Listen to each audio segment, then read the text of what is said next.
কুমিল্লা বিশ্ববিদ্যালয়ে কোটা নিয়ে আন্দোলনরত শিক্ষার্থীদের সঙ্গে পুলিশের সংঘর্ষের ঘটনা ঘটেছে।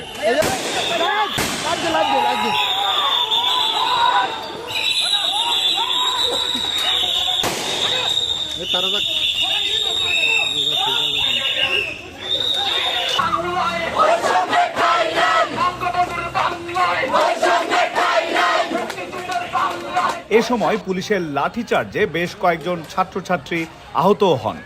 আহতদের মধ্যে 2 সাংবাদিকও রয়েছেন। আজ বিকাল 3:15টায় এই ঘটনা ঘটে।